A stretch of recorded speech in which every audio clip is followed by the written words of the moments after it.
The people watching through their screens go absolutely ballistic. As we see the ball enter the back net, we get confirmation that Baru's shot has indeed went in. Baru's blind shot has actually pierced into the goal without allowing Gagamaru to even move a single step. This mid-range stealth shot quite actually gave the goalkeeper no time to react, proving to us that the king is evolving just as fast as Isagi. Snuffy is over here laid back in his chair with a smirk on his face, like some proud dad or something, which he should be. With Baru's goal, the score is now tied at 1-1, as we see Baru post up for an album cover, with Sendo jumping on his back and Niko running towards him in celebration. We also see Gagamaru's ass in the background, just staring at Baru with his mouth hanging wide open. I mean, in all fairness to Gagamaru, one second the field was in a frenzied play, and the next, well, Baru splashed that shit in without any time for him to react. Now I'm sure you already expected this, but of course Baru had to talk his talk back now. With all the mouth running that Isagi's been doing lately, I'm sure Baru has been planning out exactly how to flex on him. He literally just calls Isagi a shitty loser and asks if that's all that Isagi has to offer. We then see Isagi's facial reaction to all this, and he's not even listening to Baru. Ain't no way. Isagi is instead caught up in his own mind, thinking that there was absolutely no way that the shot could have been stopped.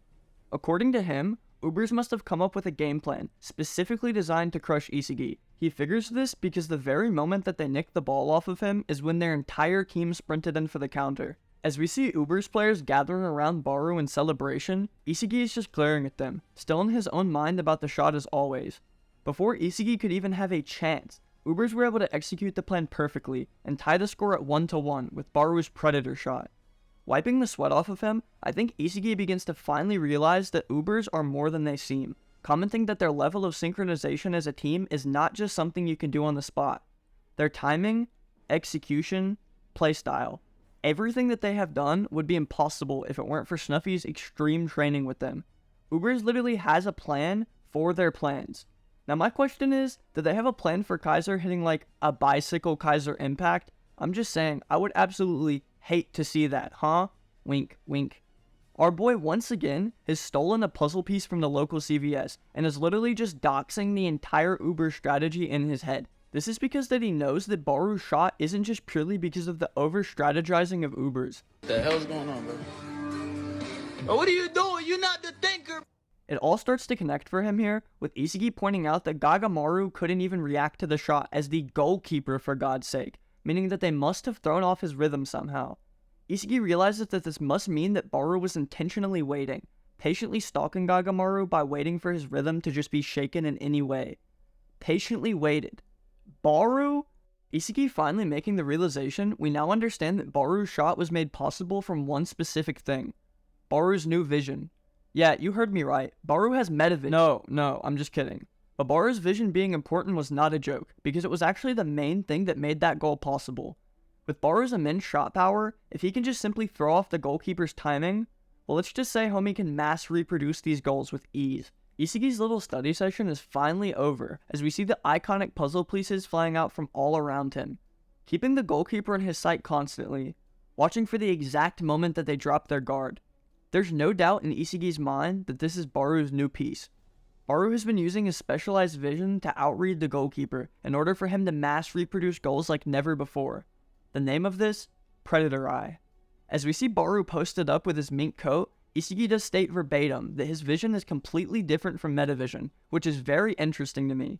Maybe this means that we'll continue to see more specialized vision techniques, such as Predator Eye for Soul Strikers and metavision for more technical players. Make sure to let me know down in the comments what you guys think of Baru's new ability, because I personally think that it fits him really well. Moving on though, we then see Ness clenching his fist and biting his lip, while having an internal freakout about how he's done nothing all game. We then see once again nothing out of expectation here, with Kaiser grabbing Ness by the head to shut him up. Kaiser as always even gets a little fruity because he tells Ness that the look is unbecoming of him. Kaiser tells Ness that their main target needs to be Lorenzo, claiming confidently that if they can peel him off of Kaiser, they will win the game. Ness says that he can handle Lorenzo while glaring over at him, and he's seemingly like kind of spacing out. I don't know. I think Ness may be planning something, because honestly anything can happen here these days. I mean, just imagine that Ness just drop kicks Lorenzo and takes the card, and that's how they free up Kaiser. We then get to see the W duo of Isagi and Corona standing side by side. Bro, how tall is Corona? I gotta go check Isagi's height. I'll give you 1 second. Isagi is 5'9", which makes Corona like 5'6".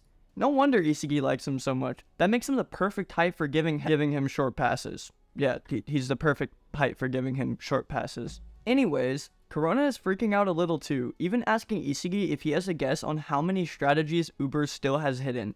Isagi just replies, telling Corona that while he doesn't know that, the fact is that if they keep playing within their expectation, they will surely lose. I think that this actually freaked out Corona more than helped, because dude's eyes went dead white and his mouth is just hanging wide open. Yukimiya then begins to ask if Isagi has a plan, but is cut off because Yukimiya's talking time has ran up. With a smirk on his face, Isagi replies that having a strategy would do them no good if the Ubers are just going to predict and counter it. He tells them all to remember what Noah told them before the game. The key to this match is winning their one-on-one duels, and with the game resuming back into action, Isagi begins to sprint up the field. We then see Kaiser resume the match with a short pass to Ness, who traps the ball dead at his feet while thinking hard. He knows that with both his and Kaiser's synergy, they can easily dominate the middle third of the field together. Sendo then approaches Ness at his front, prompting him to shoot a behind-the-legs pass right back to Kaiser. A reference image is then shown to us while Ness continues explaining, clarifying that the only challenge they have is in the attacking third of the field.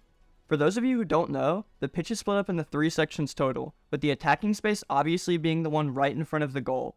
Now I don't know what sound effect it is that Ness makes here, but I sadly have to assume that bro just whimpered or some out-of-pocket shit as usual. Anyways, he's just looking over at Kaiser thinking that he would do anything for Kaiser to score. Somebody needs to teach this kid the meaning of Brexit, because bro is whimpering on the field over his toxic-ass relationship. Get him out of here. Looking like a literal creature from hell, Lorenzo finally arrives on the scene, approaching him from his front and challenging him to a one-on-one. Now Kaiser, being the coward he is, but still making the logical choice to be fair, opts to use Ness as a passing anchor instead, also calling Lorenzo a gold-toothed weirdo in the process.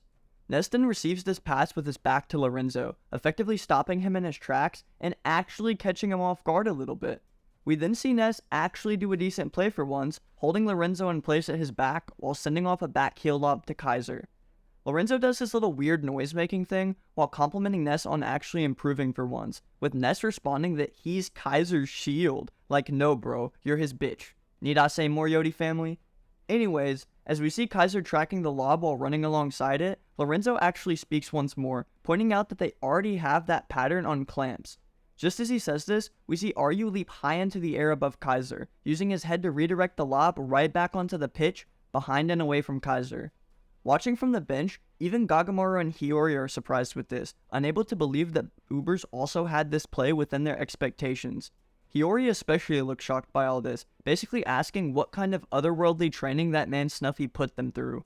With it now out of Kaiser's reach, he screams loudly to Ness, pointing out that the ball is now loose. Ness tells Kaiser that he has it, but he eats his words very quickly as Lorenzo appears right in front of him, blocking him from the pass in an attempt to intercept it. Poor Ness didn't know that the NEL actually stands for Never Escaping Lorenzo, and with Hiyori watching this play from the bench, he's worried that the Ubers might score again off of another not good enough Lorenzo. Once again reading the chain of events perfectly, Isagi has managed to once again prove his worth in the game by leaping in front of Lorenzo and trapping the ball, preventing the counter from happening.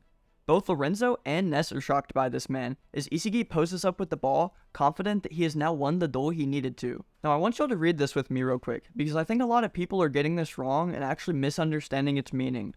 Now here, where it says Isagi MF Yoichi, you may think the MF stands for midfielder, but no, it's Isagi motherfucking Yoichi, so put some respect on him.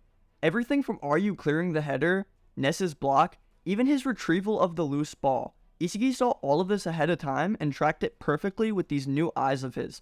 While landing back down with the ball, Isagi realizes that the key to winning is actually not analyzing at all. When it comes to teamwork, synergy, formations, infinite strategies, basically everything that BM needs, Ubers will be able to outreach Isagi if he just stops and watches these situations. He will instead thrive in the fluid, chaotic flow of the game, because when it comes down to 1v1 duels, Isagi's metavision rules supreme over the Ubers. Arm to the chest, ref, get him out of here, because here comes the 15-year-old Ubers player Niko, clearing the ball away from Isagi while crashing into him. I think Bachira must have had a talk with Niko or something, because it's looking like they both have monsters inside them, and apparently, Niko's is a bit more assaulty, murdery. We literally see a close-up here of Isagi and Niko crashing to the ground as everybody just watches along in pure shock. Igaguri tries to call out that it was a foul, but you guys know we don't have those in Bluelock, so as the ball bounces out of bounds, it's then announced that a Bastard Munchen throw-in will be in order. While laying on the ground, Isagi is still confused on how Niko was able to do that, because not just 5 seconds ago, bro said metavision ruled supreme over all these situations. Just then, Niko exhales a breath, speaking only a few crucial words to our main character. Isagi, as expected, your vision and football IQ are top notch. We're 2 birds of a feather. And as he says this, Niko posts up with the metavision pattern in his eyes, ladies and gentlemen. Isagi is left baffled, shocked, bewildered. Niko has metavision too. You're not special, clown. Now this isn't really a surprise to anybody, because we all figured that Niko would get metavision, but I want to point something very specific out, and I'm sorry if it's unimportant. It just seems like that is a very interesting choice of words here. The chapter ending summary says that Niko revealed that he has specs similar to metavision. Now, what could this mean? I'll leave up to you guys to decide, but personally, I think that it's very particular wording intentional from Bluelock. Now, I also could just be a dumbass and tired, so that's my bad. Now, as always, thank you all so much for tuning in. I hope you all have an amazing day, and once again, thank you all so much for your continued support. It means more than you could imagine.